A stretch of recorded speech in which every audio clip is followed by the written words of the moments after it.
గుమగుమల వంటలే వంటలే తెరకొట్టే కారం రంగు రుచి ఆచి కారం పొడి.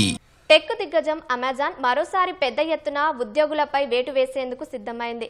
ఈసారి ఏకంగా 30,000 మంది కార్పొరేట్ ఉద్యోగులను తొలగించాలని యోచిస్తున్నట్లు అంతర్జాతీయ మీడియా కథనాలు వెల్లడించాయి. కంపెనీ చరిత్రలోనే ఇది అతిపెద్ద ఉద్యోగాల తొలగింపుగా పేర్కొన్నాయి. కృత్రిమ మేధ వినియోగం పెరుగుతోన్న వేళ లక్షల మంది ఉపాధిని కోల్పోతున్నారు. గత 3 ఏళ్లుగా వేలాది మంది ఉద్యోగులను ఇంటికి పంపిన అమెజాన్ ఈసారి సంస్థ చరిత్రలోనే అతిపెద్ద లేఆఫ్లకు సిద్ధమైంది.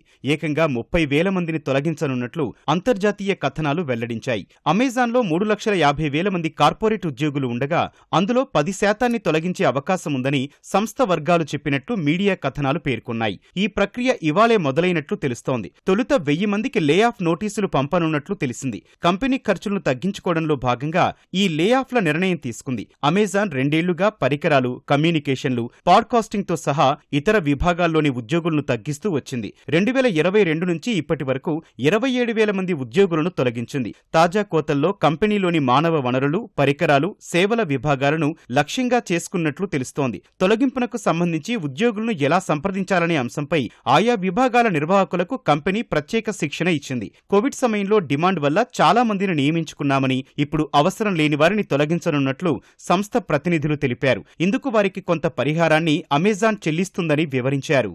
ఏఐపై ఎక్కువగా పెట్టుబడి పెడుతోన్న అమెజాన్ ఈ క్రమంలో ఉద్యోగులను క్రమంగా తొలగిస్తూ వస్తోంది. కృత్రిమ మేధ వినియోగం పెరగడం వల్ల రోజూ జరిగే పనులను ఆటోమేట్ చేయడం ద్వారా మరిన్ని ఉద్యోగాల కోతలకు దారితీసే అవకాశం ఉందని జూన్లో అమెజాన్ సీఈఓ జాసీ చెప్పారు. ఇప్పుడు ప్రభావితమయ్యే ఉద్యోగుల్లో ఎక్కువ మంది కంపెనీ ప్రధాన కార్యాలయమైన మిన్నియాపోలిస్లో పనిచేసేవారే ఉంటారని సమాచారం. ముఖ్యంగా వర్క్ ఫ్రం హోం చేసేవారు స్వచ్ఛందంగా రాజీనామా చేయాలని సూచిస్తున్నట్లు తెలుస్తోంది.